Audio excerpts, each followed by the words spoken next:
जो महत्त्वाचा कार्यक्रम तो करू आणि तदनंतर मी 2 शब्द या ठिकाणी बोलतो।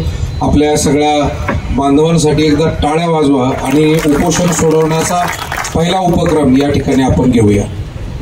समाज राहता तालुका शिर्डी परिसर यांच्या सहयोगानं एकत्रीकरणानं सध्या महाराष्ट्रामध्ये अत्यंत महत्त्वाचा जो ज्वलंत प्रश्न मराठा समाजाला आरक्षण मिळालं पाहिजे ही जी रास्त मागणी आहे त्यासाठी घेतलेलं उपोषण आणि सुरुवातीला साखळी उपोषण नंतर आमरण उपोषण आणि या उपोषणाचं खऱ्या अर्थानं ज्यांनी प्रतिनिधित्व केलं जे पुढे आपल्या सर्वांच्या वतीनं या ठिकाणी झाले ते श्री अनिलजी बोठे, सचिनजी चौगुले, रवींद्रजी गोंदकर, नितीनजी कोते, प्रकाशजी गोंदकर, प्रशांतजी रहाणे आणि कानिपनाथजी गुंजाळ आणि मगाशी सांगितल्याप्रमाणे त्यांच्या या सगळ्या कार्याला सतत समर्थन करणारे आपण सर्व त्यांचे सहकारी मंडळी आणि जमलेले सगळे आदरणीय मान्यवर, विशेष करून प्रशासकीय सर्व आदरणीय अधिकारी मंडळी, आदरणीय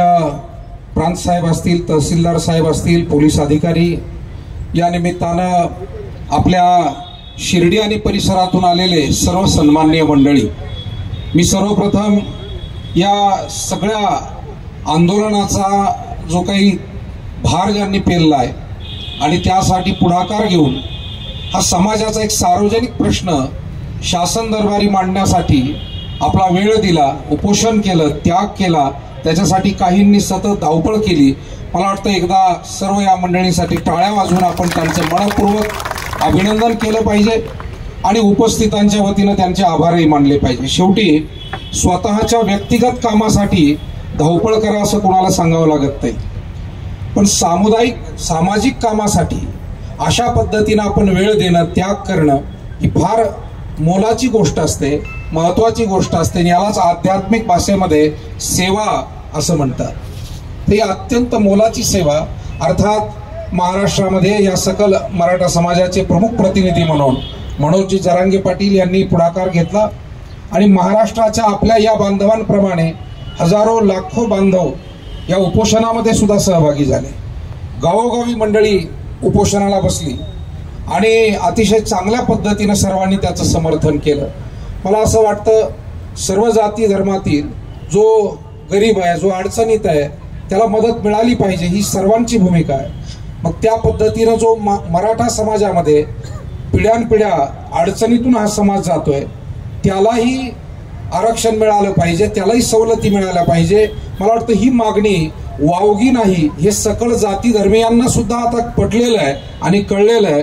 आपण ज्या प्रतिक्रिया या ठिकाणी दिल्या किंवा आम्ही सातत्यानं रोज ज्या त्या भागात गेलं की आंदोलनस्थळी सहभागी होत होतो आणि तिथेही दिसून आलं की सर्व जाती धर्मीय बांधवांचं सहकार्य मिळालं आणि त्याच्यामुळे मला असं वाटतं आता शासन प्रशासनानं सुद्धा कोणताही किंतु परंतु मनामध्ये न ठेवता या सकल मराठा समाजाला आरक्षण दिलं पाहिजे आणि जी न्याय मागणी आहे मगाशी सांगितल्याप्रमाणे 100-125 वर्षाचा हा जो लढा सातत्यानं सुरू आहे आणि तो एकजुटीनं सुरू आहे। एकजूट फार महत्वाची आहे। संघ शक्ती कलो युगे असं शास्त्रामध्ये म्हटलेलं आहे की वेगवेगळ्या युगामध्ये वेगवेगळी शक्ती असते, तर कलियुगामध्ये संघटन ही शक्ती आहे। तुमचं एकत्र येणं फार महत्वाचं आहे।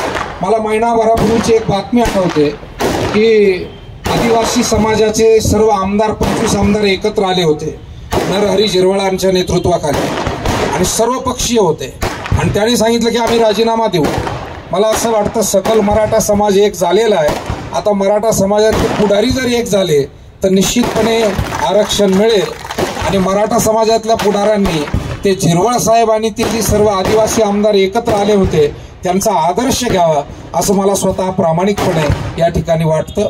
कारण शेवटी हा समाजाचा प्रश्न आहे, याच्यामध्ये पक्ष गट तट या सगळ्या गोष्टी बाजूला ठेवल्या गेल्या पाहिजे आणि एकत्रितपणे विरोधक काय सत्ताधारी काय सर्वांनी प्रामाणिक प्रयत्न जर केले आणि हे जे तळमळीनं हा विषय लावून धरणारे कार्यकर्ते आहेत यांच्या पाठीशी जर आपण उभा राहिलात तर हा प्रश्न निश्चितपणे सुटू शकेल आणि या प्रश्नासाठी आपण जे सर्वांनी योगदान दिलं, आपण जे सर्वांनी समाजाचं प्रतिनिधित्व केलं, आम्हाला सर्वांना आपल्या सगळ्या या सेवेविषयी अतिशय आनंद आहे सर्व जाती धर्मियांचं कल्याण व्हावं आणि विश्वातल्या सर्व जीवमात्राचं कल्याण व्हावं हेच आपल्या संतांनी आपल्याला शिकवलं. ज्ञानेश्वर महाराज म्हणाले किंबहुना सर्व सुखी. इथे साईबाबांनी सांगितलं की सबका मालिक एक. मग हे असं असताना एखादा समाज सातत्यानं अडचणीत येतोय आणि त्याचं म्हणणं जर ऐकलं जात नसेल तर म्हणून सर्व जाती धर्मियांना जरूर गोरगरिबांना मदत ही होत राहिली पाहिजे, परंतु त्यामध्ये मराठा समाजाच्या ज्या अडचणी आहे त्याही समजून घेता आल्या पाहिजे, त्या घेतल्याच पाहिजे. आणि यासाठी जो न्याय लढा आपण देताय किंबहुना हा लढा आता मला असं वाटतं खऱ्या अर्थानं इथून पुढे सुरू झालेला आहे असं म्हणावं लागेल या आंदोलनापासून. आणि तो निश्चितपणे यशस्वीतेकडे जाईल, तो जावा यासाठीची आपली सर्वांची एकजूट आणि आपल्या सर्वांचं जे काही सहकार्य ते असंच या सगळ्या आपल्या बांधवांच्या पाठीशी राहावं अशी या निमित्तानं अपेक्षा व्यक्त करतो. आणि आपले सगळे जे आंदोलनकर्ते आहेत त्यांना विनंती करील की गेले काही दिवस आपण उपवास करून या ठिकाणी बसलात, आता इथून पुढचे 2-4 दिवस आपण थोडासा आराम करा, थोडासा डॉक्टरच्या सल्ल्यानं योग्य तो आहार घ्या आणि हळूहळू सुदृढ होऊन पुढचं जे आंदोलन आपण सांगितलंय त्याला ताकदीनं आपण कामाला लागा एवढीच विनंती करतो. साईबाबा पांडुरंग परमात्मा आपल्याला निश्चित यश देवो अशी प्रार्थना करतो.